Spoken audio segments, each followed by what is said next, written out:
বাংলাদেশের বর্তমান পরিস্থিতির মধ্যে কিন্তু বিসিএস পরীক্ষার্থীরা বিরাট একটা পেরেশানির মধ্যে আছে। আমরা যে ফুব্বারের বড় ভাই পারভেজ ভাই, সে হইলো এলাকার মধ্যে নামকরা ব্রিলিয়ান্ট স্টুডেন্ট, যারে বলা হয় আগুন্যা ছাত্র, সে হইলো বিরাট একটা পেরেশানিতে আছে। আমার লগে বিষয়টা শেয়ার করলো, আমারে কইতাছে কাল পরশুদিন রাইতে আমারে ফোন দিছে, কয় সামিউল তুই কই? আমি বলছি, আমি তো বাড়িতেই। কয় তোর লগে একটু দেখা করন যাবো। আমি বলছি, কি থাকো? আমি তো অত বড় কিছু হয়ে গেছি না যে আমার অ্যাপয়েন্টমেন্ট নিয়ে হরে তোমার লগে দেখা করন লাগবো। কই দেখা করতে চাও? কই আইতাম কও, আর কি খাওয়াই বা কও?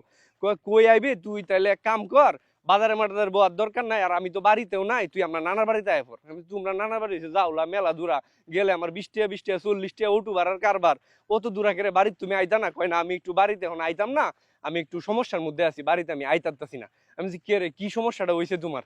কয় সব খুইল্লা কইতাছি, তুই আয়। আর তুই বাড়িতে কিতা করস? আমরা এলাকার মধ্যে কিন্তু শব্দ টব্দ শোনা যায়, কোন ধরনের যায় ঝামেলা আছে? আমি বলছি, শব্দ টব্দ যেটি ফুলা মানে ফটকা ফাটাইতেছে।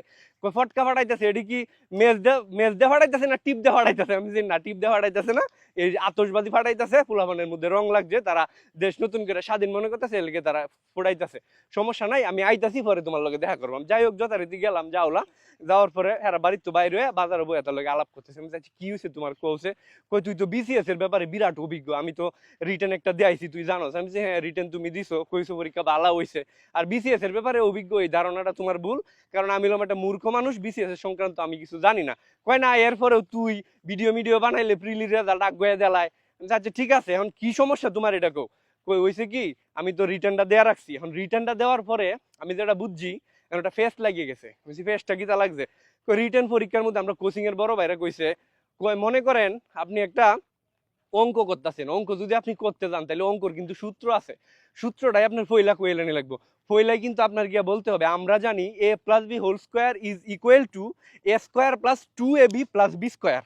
তো এরকম রিটেন লেখার মধ্যেও কিছু সূত্র আছে, এই সূত্রটি আগে বয়া দিবেন, পরে আপনি যাইলে হইন মোটামুটি ভালো একটা নাম্বার পাই যাবেন। আমি সূত্রটা কেমন, কি পরীক্ষাটা তুমি দিছো? সূত্রটা হইছে, বাংলাদেশ, মুক্তিযুদ্ধ, ইতিহাস এগুলা নিয়ে কোনো ধরনের প্রশ্ন আইলে প্রথমে এলো 2 পৃষ্ঠা লেখবা বঙ্গবন্ধুরে নিয়ে, এরপরে 1.5 থেকে 2 পৃষ্ঠা লেখবা শেখ হাসিনারে লইয়া। এরপরে তুমি যাই জানো জাতীয় স্বাধীনতা লইয়া কও বা না কও, এরপরে ভাষা আন্দোলন লইয়া কি জানো না জানো, কি কও না কও, এটি লইয়া কোনো বিষয় না, তুমি এটা চাক্কা নাম্বার পাই যাবা তোমার হ্যান্ড রাইটিং যদি ভালো হয়। তার হ্যান্ড রাইটিং তো ভালো, এটা আমি নিজেও জানি, কারণ আমার অনেক লাভ লেটার সে লিখে দিছে, অত্র এলাকার সিনিয়র জুনিয়র যারা আছে সবাই রেসে অনেক লাভ লেটার লিখে মেখে দিচ্ছে, তার মানে তার হ্যান্ড রাইটিং ভালো। আমি তাইলে এখন তোমার সমস্যাটা কি? আমি তো এটা বুঝছি না, আমি পরীক্ষা দিছি চৈত মাসও, এখন খাতা দেখবো কাতি মাসও, মানে ব্যাপারটা হয়েছে এখন তো সবকিছু চেঞ্জ হয়ে গেছে না। এখন বেটা চিন্তা করতেছে, কয় আমি তো এইটা ফেস লাগাই তুই বসছি, আমি তো পয়লা 2-3 পৃষ্ঠা লিখছি বঙ্গবন্ধু লয়ে, আবার শেখ হাসিনা লয়ে লিখছি, কিছু উন্নয়ন লয়ে লিখছি, এখন এরপরে যেটা লিখছি এটা দেখলে তো আর আমার নাম্বার দিত না। এখন যদি খাতা আসলেই দেখে বর্তমান সিস্টেম অনুযায়ী যদি স্যাররা খাতা দেখে, তাইলে তখন আমার লড়া দশা হয়ে যাবো।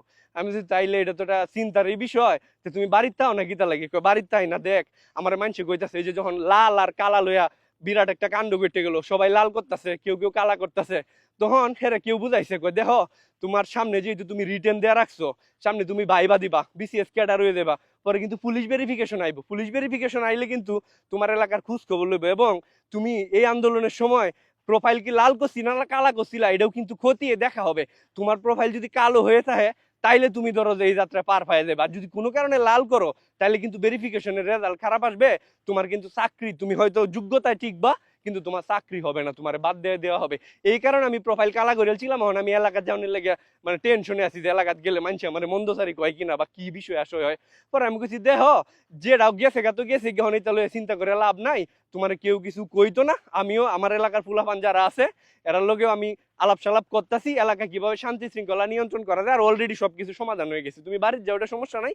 আর খাতার যে বিষয়টা, তুমি ফেসটা লাগাই তো এসে বলে তোমার মনে হইতেছে এই ফেস সবাই লাগাইছে, কারণ কোচিং সেন্টারের সব বাইরে এটাই কইছে যে সূত্র অনুযায়ী লেখা যাবে, এরপরে নাম্বার পাইবা। তো নাম্বার যদি কেউ পাইতে তুমিই পাইবা, কম পাইলে সবাই কম পাইবা, তোমার হ্যান্ড রাইটিং যেহেতু ভালো তুমি পাইবা। তো এটা কিন্তু আসলে চিন্তার বিষয়। বিসিএস ক্যাডার যারা আছে, আমি স্যারারে বলবো যে স্যার আপনারা খাতাটা একটু নরম করে দেখুন, যে নাইলে দেখা যাবে এবার বিসিএস এ কেউ ফাঁস করাই দিতেন না, আর বিভিন্ন জায়গার মধ্যে তারা যে পোস্টিং দিবেন ক্যাডারই বেরিয়েছে না, সব ক্যাডার দেখা যাবে ফেল করতেছে। তো এইভাবে একটু নরম করে আপনারা খাতাটা দেখুন যে। ঠিক আছে, ধন্যবাদ।